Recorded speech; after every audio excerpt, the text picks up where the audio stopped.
الحمد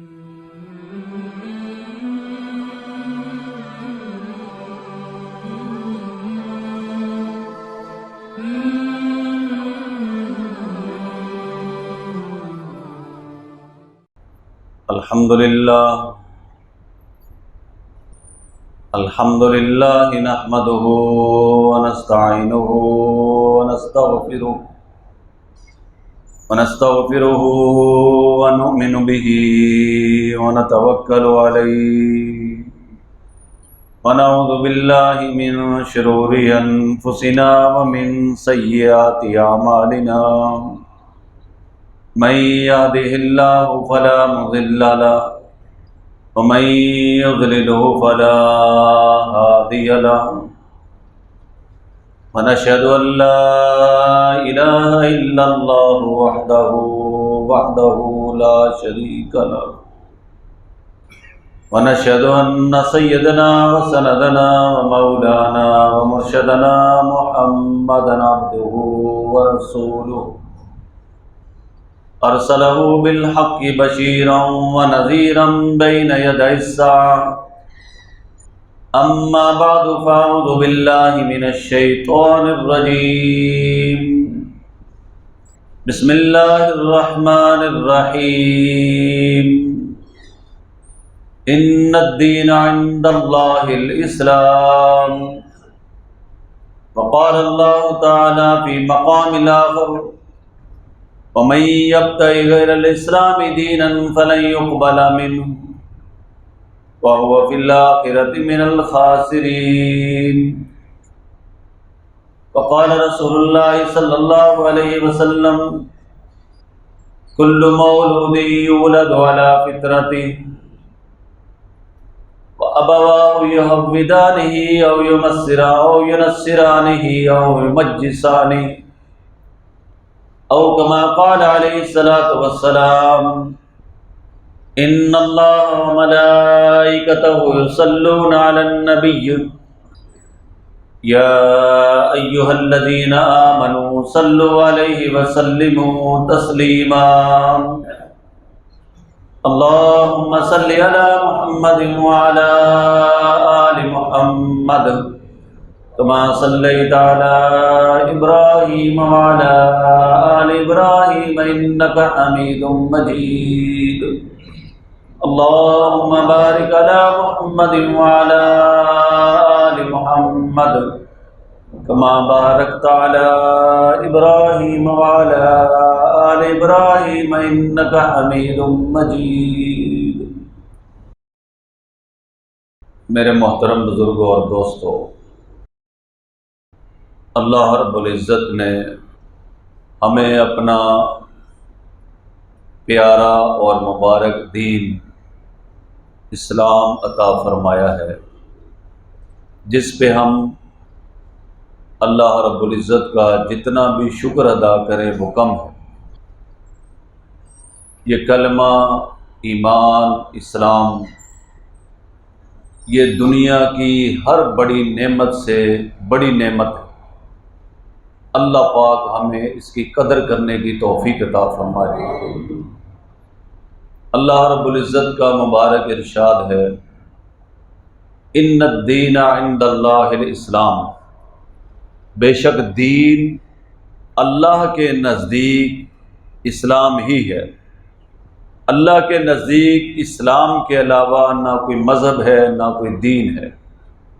اور دوسری آیت میں واضح طور پہ اللہ نے فرمایا وَمَن يَبْتَغِ غَيْرَ الْإِسْلَامِ دِينًا فَلَن يُقْبَلَ مِنْهُ، جو اسلام کے علاوہ کوئی اور دین اختیار کرے گا وہ ہرگز اس سے قبول نہیں کیا جائے گا۔ اگر کوئی آدمی قیامت کے دن یہودیت لے کے آئے، عیسائیت لے کے آئے، مجوسی بن کے آئے، ہندو یا سکھ بن کے آئے، تو اللہ پاک نے قرآن کے اندر پہلے ہی اعلان کر دیا ہے کہ اسلام کے علاوہ کوئی بھی دین اس سے قبول نہیں کیا جائے۔ اب قیامت تک جو سکہ چلے گا وہ اسلام کا سکہ چلے گا، وہ محمد عربی صلی اللہ علیہ وسلم کا کلمہ چلے گا۔ میرے محترم بزرگوں اور دوستوں، یہ دین جو اللہ نے ہمیں عطا فرمایا ہے، اس کے اندر اللہ پاک نے خوبیاں ہی خوبیاں رکھی ہیں، کمال ہی کمال رکھا ہے، اور اسی دین کی محنت نبی کریم صلی اللہ علیہ وسلم نے اپنے 23 سالہ دور میں کی ہے، پھر حضرات صحابہ نے، پھر جو ہے تابعین نے، تبع تابعین نے، بزرگان دین نے، اس طرح یہ دین جو ہے ایک سلسلے سے ایک مضبوط سند کے ساتھ ہم تک پہنچا ہے۔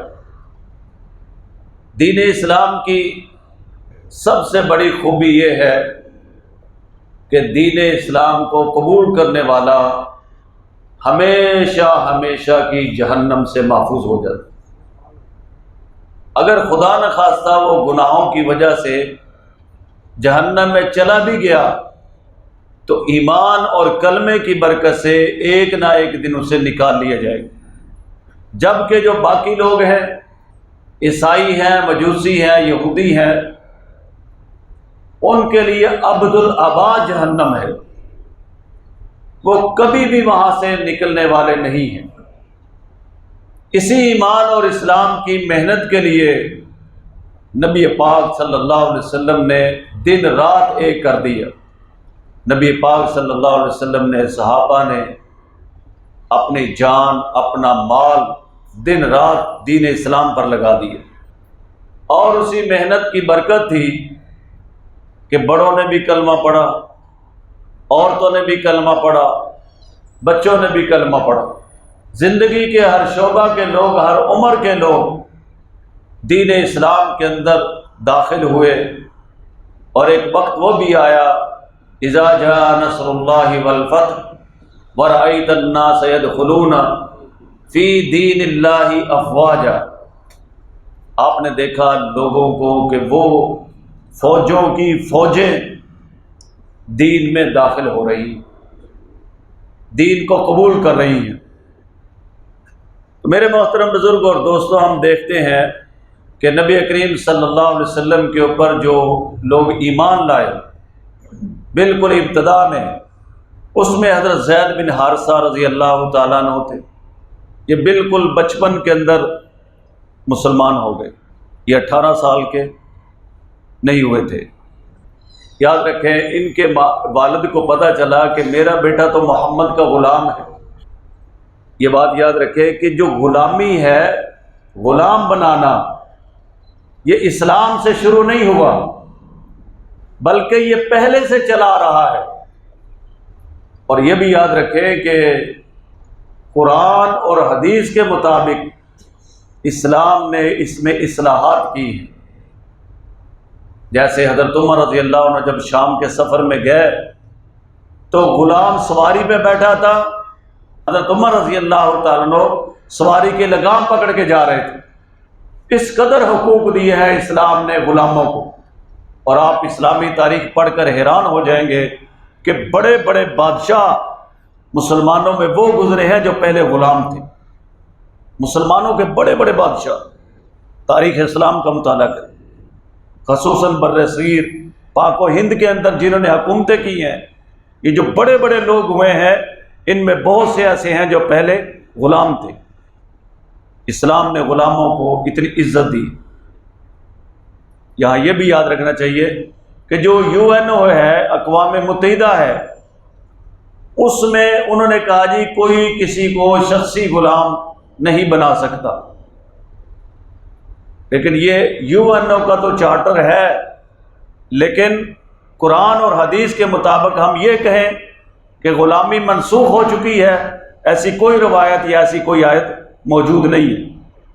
تو بہرحال حضرت زید بن حارثہ رضی اللہ تعالیٰ عنہ کے والد کو پتہ چلا کہ میرا بیٹا تو محمد عربی صلی اللہ علیہ وسلم کا غلام ہے، تو وہ کچھ لوگوں کو لے کر حضور نبی کریم صلی اللہ علیہ وسلم کی خدمت میں آئے اور آ کے کہا کہ محمد صلی اللہ علیہ وسلم، ہمارا یہ بچہ ہے، ہمارا بیٹا ہے، اور آپ کا غلام ہے، آپ جتنے پیسے لینا چاہتے ہیں لے لیں اور ہمارے بیٹے کو آزاد کر دیں، اس کو اپنی غلامی سے نکال دیں۔ تو نبی کریم صلی اللہ علیہ وسلم نے ارشاد فرمایا کہ اگر یہ جانا چاہتا ہے تو میں بغیر پیسوں کے ہی اس کو چھوڑنے کو تیار ہوں، مجھے کچھ نہیں چاہیے، آپ کے ساتھ جانا چاہتا تو لے جائے۔ تو وہ لوگ بڑا خوش ہوئے۔ ظاہر ہے کوئی آدمی غلام رہنا پسند تو نہیں کرتا، اور خوشی میں آ کے حضرت زید سے کہا کہ زید تجھے مبارک ہو، محمد صلی اللہ علیہ وسلم نے تمہیں جو ہے کہہ دیا ہے کہ اگر یہ باپ کے ساتھ جانا چاہتا ہے تو میں تو بھیجنے کو تیار ہوں، اور بغیر کسی عوض کے، بغیر پیسوں کے، تو تم خوش ہو جاؤ اور ہمارے ساتھ چلنے کی تیاری کرو۔ اب حضرت زید کا جواب سنیں۔ حضرت زید رضی اللہ تعالیٰ نے فرمایا کہ میں حضور علیہ السلام کی غلامی کو چھوڑ کے سگے باپ کے ساتھ بھی جانے کو تیار نہیں۔ میرے اس غلامی میں اتنے مزے ہیں کہ سگے ماں باپ کے ساتھ میں جانا گوارا نہیں کرتا۔ تو جب باپ نے یہ دیکھا کہ میرا بیٹا یہاں پہ اتنا مطمئن اور خوش ہے، اس نے بھی کہہ دیا بیٹا اگر تو یہاں رہنا چاہتا ہے تو ہمیں کیا اعتراض۔ تو نبی پاک صلی اللہ علیہ وسلم کو جب اس کا یہ جواب پہنچا کہ زید نے تو یہ بات کی ہے، تو آپ علیہ الصلوۃ والسلام نے بھی پھر ارشاد فرمایا کہ آج کے بعد زید میرا بیٹا ہے اور محمد اس کا باپ۔ یہ بچپن میں حضرت زید رضی اللہ تعالیٰ عنہ نے اسلام بھی قبول کیا اور غلامی کو آزادی پر ترجیح دی، اور یہ صحابہ میں واحد صحابی ہیں جن کے نام کا ذکر قرآن میں آیا ہے۔ فلما قضا زید منها وطرا زوجناکها، ان کا نام جو ہے قرآن میں ذکر کیا حضرت زید رضی اللہ تعالیٰ عنہ، یہ بھی ان کی فضیلت ہے۔ تو یہ بچپن کے اندر ایمان لائے، اسلام لائے، اور اسی طرح سیدنا علی المرتضی رضی اللہ تعالیٰ عنہ، ان کی عمر 7 سال تھی، 8 سال تھی، یا زیادہ سے زیادہ 10 سال تھی جب انہوں نے اسلام قبول کی۔ اور ایک مجلس میں نبی پاک صلی اللہ علیہ وسلم نے ارشاد فرمایا، اسلام کی دعوت دی، لوگوں کو ایمان کی دعوت دی، اور فرمایا کون ہے جو اس معاملے میں میرا ساتھ دے گا؟ اب سارے مخالفت کر رہے ہیں۔ سیدنا علی المرتضیٰ کھڑے ہو گئے، بچے تھے، یا رسول اللہ صلی اللہ علیہ وسلم میں آپ کا ساتھ دوں گا، میں آپ کا ساتھ دوں گا۔ اس لیے یاد رکھیں حضرت علی رضی اللہ عنہ کے بارے میں فرمایا حضور علیہ السلام نے کہ علی سے جو محبت رکھتا ہے وہ مومن ہے، اور جو علی سے بغض رکھتا ہے وہ منافق ہے۔ یعنی ایمان کی علامت علی کی محبت ہے، اور منافقت کی علامت علی کا بغض۔ یہ بھی بچپن کے اندر مسلمان ہو گئے۔ اور اسی طرح سیدنا انس رضی اللہ تعالیٰ عنہ انصاری صحابی ہیں، یہ بچپن کے اندر نبی پاک صلی اللہ علیہ وسلم کے پاس بطور خادم کے آئے، حضور علیہ الصلوۃ والسلام کی خدمت کرتے رہے، اور 10 سال حضور صلی اللہ علیہ وسلم کی خدمت کی۔ تو نبی پاک صلی اللہ علیہ وسلم نے ان کو دعائیں دی، اے اللہ ان کے مال میں برکت عطا فرما، اے اللہ ان کی عمر میں برکت عطا فرما، اے اللہ ان کی اولاد میں برکت عطا فرما، اے اللہ ان کی مغفرت فرما۔ حضرت انس کے مال میں اللہ نے اتنی برکت دی کہ لوگوں کے باغوں میں 1 مرتبہ پھل آتا تھا، ان کے باغ میں 2 مرتبہ آتا تھا۔ اور عمر میں اللہ نے اتنی برکت دی کہ تقریباً 100 سال کے قریب انہوں نے عمر پائی،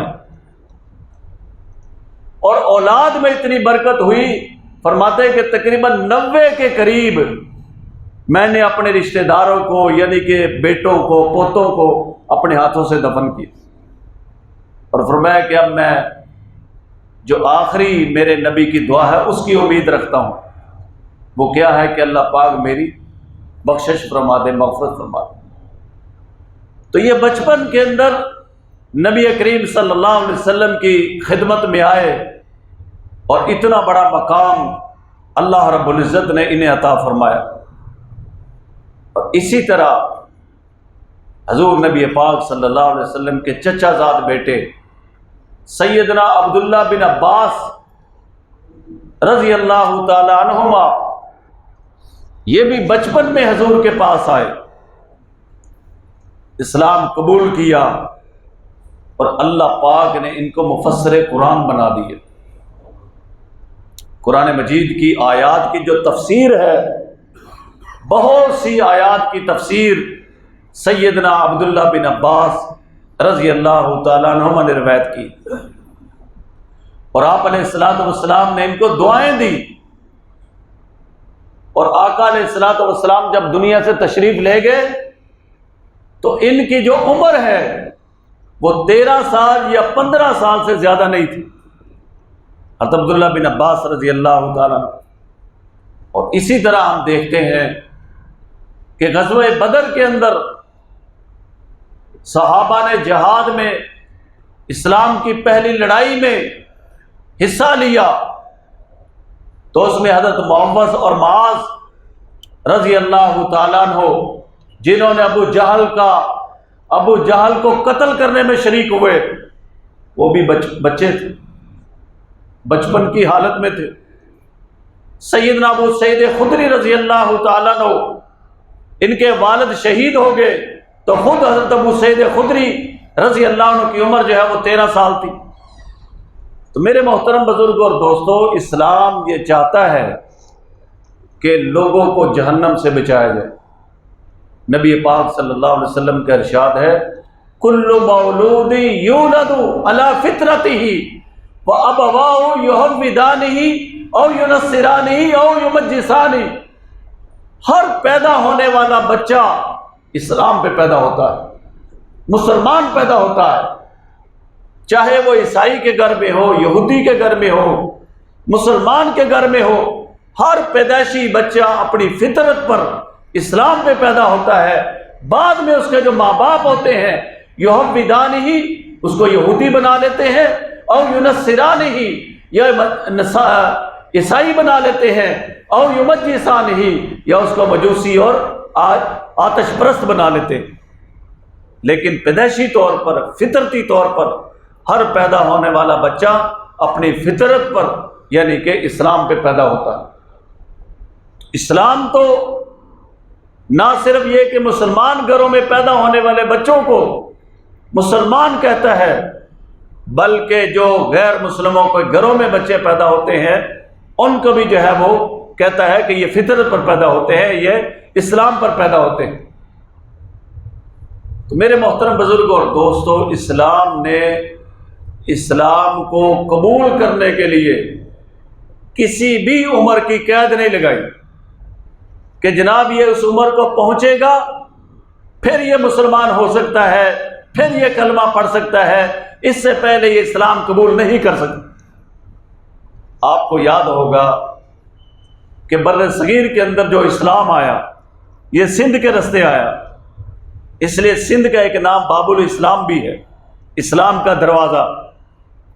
تو وہاں سے جو شخص سپہ سالار بن کر آیا، فوج کا کمانڈر ان چیف بن کر آیا، محمد بن قاسم، اس کی عمر کتنی تھی؟ 17 سال عمر تھی نا۔ خود محمد بن قاسم جو بر صغیر کے اندر اسلام کے پھیلنے کا ذریعہ بنا، جس نے جہاد کیا اور راجہ داہر کو شکست فاش دی، اس کمانڈر کی جو عمر تھی وہ 17 سال تھی۔ میرے محترم بزرگوں اور دوستو، یاد رکھیں کہ اللہ پاک کا بڑا احسان اور شکر ہے کہ یہ جو ایک بل آ رہا تھا کہ 18 سال سے پہلے اسلام قبول نہیں کر سکتے، یہ آپ لوگوں کی دعاؤں سے، علماء کرام اور عوام کی کوششوں سے اسلامی نظریاتی کونسل نے اس بل کو مسترد کر دیا۔ یہ جب بھی کوئی اسلام کے خلاف کوئی بات ہوتی ہے تو ہم سب کو چاہیے کہ اس کے خلاف اٹھ کھڑے ہوں، یہ نہ سوچیں میرے کرنے سے کیا ہوگا، ہم جو کر سکتے ہیں وہ کریں، نتیجہ اللہ کے ذمے ہے۔ تو یہ پہلے بھی کوششیں ہو چکی ہیں کہ عمر کی حد لگا دی جائے، قید لگا دی جائے۔ اس کی وجہ کیا ہے میرے محترم بزرگ اور دوستو؟ وجہ یہ ہے کہ دنیا میں جتنے بھی ادیان ہیں، جتنے بھی مذاہب ہیں، لوگ ان سے تنگ ہیں۔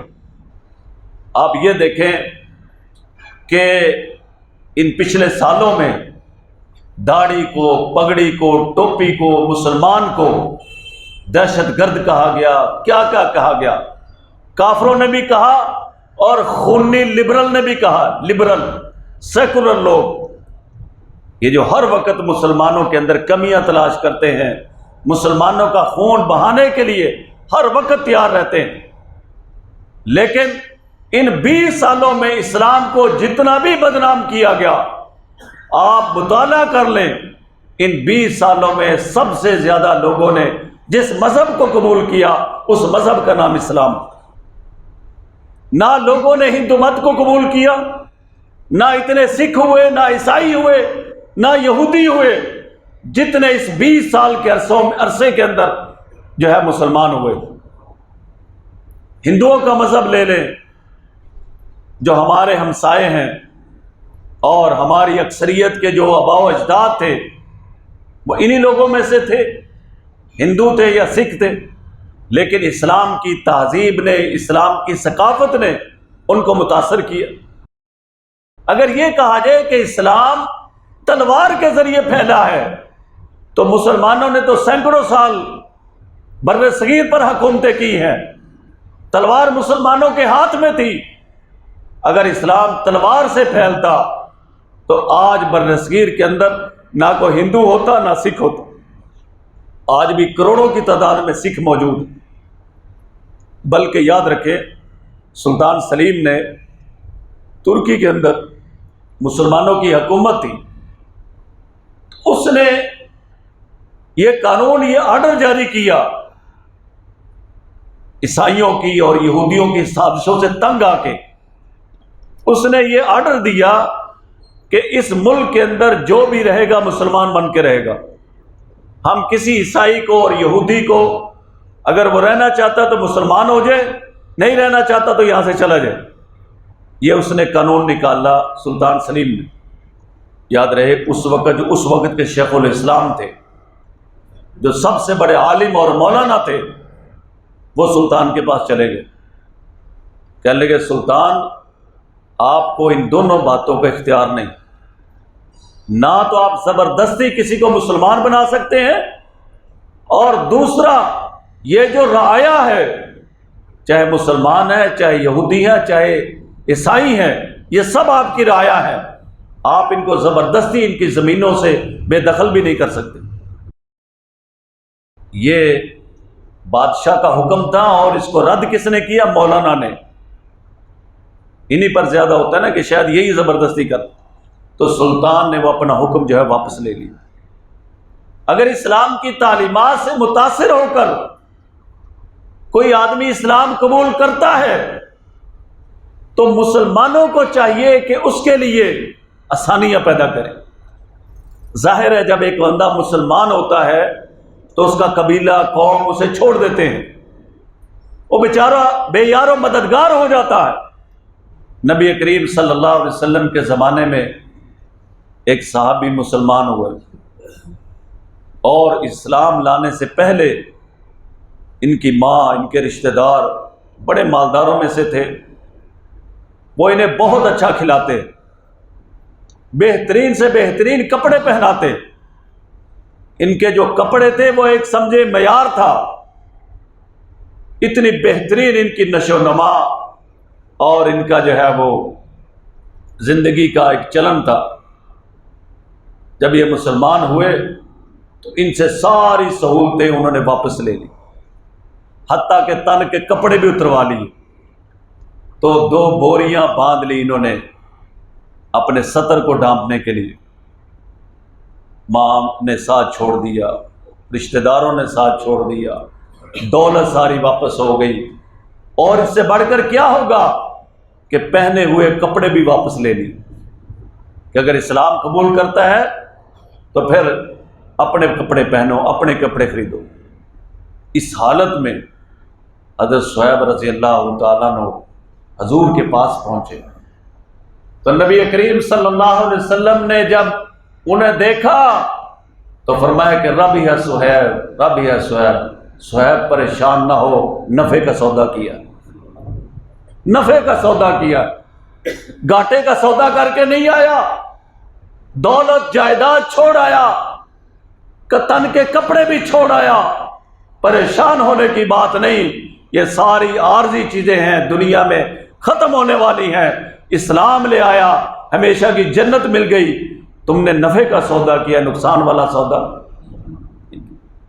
تو ایک مسلمان معاشرے کے اندر ہمیں چاہیے جو نامسلم ہوتے ہیں، چاہے عورتیں ہوں چاہے مرد ہوں، ہم ان کا ساتھ دیں، ہم ان کے لیے اسلام کے چلنے کے لیے سہولتیں پیدا کریں، ان کے ساتھ تعاون کریں، ان کے جو معاش کے مسئلے ہیں، گھریلو مسئلے ہیں، ان کو حل کرنے کی کوشش کریں. کم از کم ایک حکومت کے لیے یہ کسی طرح بھی درست نہیں ہے کہ وہ لوگوں کو اس بات کا پابند کرے جبرن کہ تم 18 سال سے پہلے مسلمان ہی نہیں ہو سکتے. یاد رکھے کہ UN اقوام متحدہ کے اندر جو قانون ہے اس میں یہ بات لکھی ہوئی ہے کہ مذہب ہر انسان کا ذاتی معاملہ ہے، اس کے اوپر کسی کے اوپر روک ٹوک نہیں کی جا سکتی، اور کوئی وہاں پر قید نہیں ہے کہ جناب اس عمر میں آپ اسلام قبول کریں اور اس عمر میں آپ نہ کریں. یورپ میں ایسی پابندی نہیں، امریکہ میں ایسی پابندی نہیں، دنیا کے کسی بھی ملک کے اندر یہ قانون موجود نہیں ہے جو ہمارے اس ملک میں پاس ہونے جا رہا تھا. اس پر میں اس لیے بھی بات کر رہا ہوں کہ یہ لوگ وقتاً فوقتاً اس قانون کو لاتے رہتے ہیں.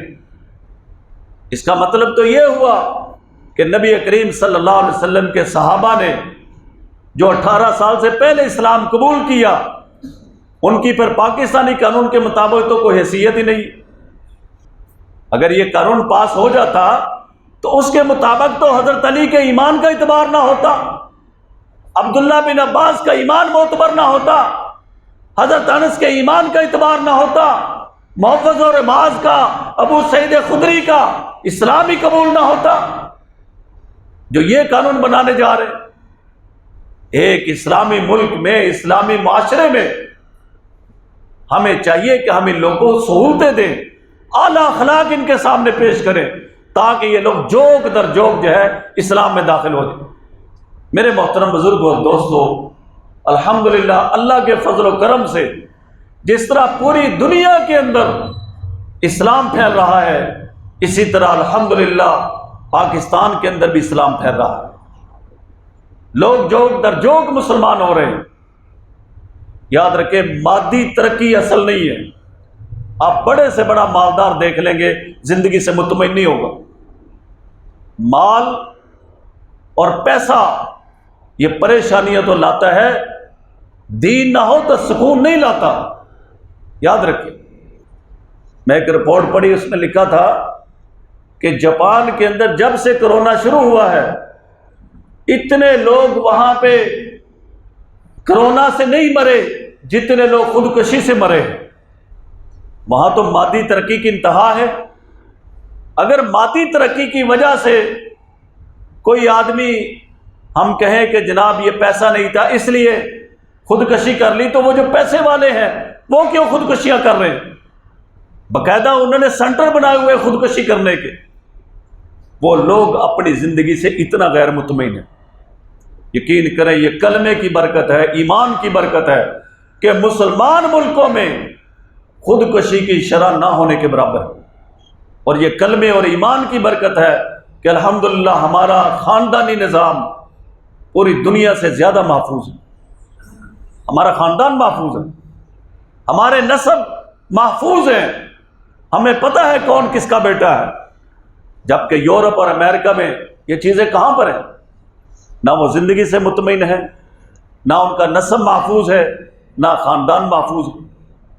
تو میں نے عرض کیا کہ جس طرح پوری دنیا میں اسلام پھیل رہا ہے، اسی طرح اللہ کے فضل و کرم سے پاکستان کے اندر بھی عیسائی، یہودی، سکھ اور خصوصاً سندھ کے اندر ہندو جو ہیں وہ جوگ در جوگ مسلمان ہو رہے۔ اس میں علماء کرام، تبلیغی جماعت کی محنتیں ہیں کہ وہ لوگ اسلام کی طرف راغب ہو رہے۔ تو ہماری حکومتیں چونکہ یہ غیروں کے اشاروں پہ چلتی ہیں، جو غیروں نے کہنا ہے انہوں نے وہ کرنا پہلے، سوچنا بعد میں ہے، تو ان ہندوؤں کے پریشر میں آ کے ان لوگوں نے فٹافٹ سندھ اسمبلی میں بل پاس کر دیا کہ 18 سال سے پہلے مسلمان نہیں ہو سکتے۔ یہ تو اسلام کے مسلمہ اصولوں کے خلاف ہے، اور اس وقت کی دنیا کے جو UN کے قوانین ہے اس کے بھی خلاف ہے۔ اور قیامت کے دن جس آدمی کو ابدی نجات چاہیے، ہمیشہ کی کامیابی چاہیے، اس کے لیے یہی ہے کہ وہ دین میں داخل ہو۔ اللہ ولی الذین آمنوا یخرجہم من الظلمات الی النور، اللہ ایمان والوں کے دوست ہیں، ان کو اندھیروں سے نکالتے ہیں ایمان کی روشنی کی طرف۔ ہندو ہے، سکھ ہے، مجوسی ہے، یہ سب اندھیروں کی شکلیں ہیں۔ اسلام، ایمان، قرآن، کلمہ، یہ ایمان کی روشنی ہے۔ اللہ ایمان والوں کے دوست ہیں اور ایمان والوں کو اندھیروں سے روشنی کی طرف لے کے آتے ہیں۔ اور جو اللہ کے بندے ہونے کے دعوے دار ہیں، مسلمان ہونے کے دعوے دار ہیں، انہیں چاہیے کہ اللہ رب العزت کے اس نظام کے اندر جو ہے مددگار بنے کہ ان کی برکت سے زیادہ لوگ اسلام میں داخل ہوں۔ نبی کریم صلی اللہ علیہ وسلم نے حضرت علی سے فرمایا کہ اے علی، اگر تیرے دعوت سے، تیرے کہنے سننے سے ایک آدمی مسلمان ہو گیا تو یہ تیرے لیے 100 سرخ اونٹوں سے بہتر، یعنی تو 100 اونٹ اللہ کے راستے میں دے اور ایک بندہ تیرے ہاتھ پہ کلمہ پڑھ لے تو یہ تیرے لیے زیادہ بہتر۔ تو ہم اپنے محلوں میں غور کریں۔ حضرت سید عطا اللہ شاہ بخاری رحمۃ اللہ علیہ کا واقعہ ہے کہ کھانا کھانے لگے کسی جگہ، بہت بڑے بزرگ تھے، بہرار کے بہت بڑے لیڈر تھے۔ تو جب کھانے کے لیے بیٹھے تو ایک بنگی جو یعنی کہ جھاڑو دیتا ہے، فرمایا جو تم بھی میرے ساتھ کھانا کھاؤ۔ اس نے کہا کہ میں کہاں اور آپ کہاں ہوں؟ کہا بھائی انسان تو ہے نا، بیٹھو۔ کھانا کھلایا، شام کو وہ بندہ بیوی بچوں سمیت مسلمان ہو گیا۔ اسی طرح جو ہے ہندوستان میں ایک جگہ جھگڑا ہو گیا کہ ایک جگہ تھی، مسلمان کہتے تھے یہ جگہ مسجد کے ساتھ ہے، یہاں ہم نمازیں پڑھتے رہے تو یہ ہماری ہے۔ ہندو کہتے تھے نہیں، یہ جگہ ہماری ہے۔ تو جھگڑا چلتے چلتے عدالت میں پہنچ گیا۔ تو انگریز نے کہا کہ کوئی ایسا بندہ ہے کہ جس کے فیصلے کو ہندو اور مسلمان دونوں تسلیم کریں؟ تو انہوں نے کہا کہ ہاں ایک آدمی ہے، وہ بزرگ تھے، ان کو بلایا گیا کہ آپ فیصلہ کریں۔ تو ان بزرگوں نے جب تحقیق کی تو انہوں نے پھر یہ فیصلہ کیا کہ اصلاً یہ جگہ ہندوؤں کی ہے۔ ہندوؤں نے مسلمانوں کو نماز پڑھنے کے لیے دی، تو جب تھوڑا سا وقت گزر گیا تو وہ سمجھنے لگے شاید یہ بھی ہماری مسجد کا حصہ ہے۔ حقیقتاً یہ جگہ کس کی ہے؟ یہ ہندوؤں کی ہے، انہی کو دی جائے۔ اب مسلمان بڑے ناراض ہوئے کہ ہے ہمارا مسلمان اور ہمارے خلاف ہی فیصلہ کر دیا۔ لیکن اس دن اس فیصلے پر یہ ہوا کہ شام تک 20 ہندو خاندان مسلمان ہو گئے۔ تو کسی نے وہاں پر تبصرہ کیا کہ آج مسلمان ہار گئے لیکن اسلام جیت گیا، لیکن اسلام جیت گیا۔ تو میرے محترم بزرگوں اور دوستو، ایک نبی کے امتی ہونے کی حیثیت سے ہماری ذمہ داری ہے کہ ہم دنیا میں سے جائیں، جب ہم قبر میں اتریں تو اللہ کرے کتنے ہی لوگوں نے ہمارے گناہگاروں کے ہاتھوں پر بھی محمد عربی کا کلمہ پڑھا، حضور کی غلامی کو اختیار کیا ہو۔ ہماری زندگیوں کا مشن، ہماری زندگیوں کا مقصد یہی ہے اللہ کریم ہمیں صحیح سمجھ نصیب فرمائے۔ وما علینا الا البلاغ المبین۔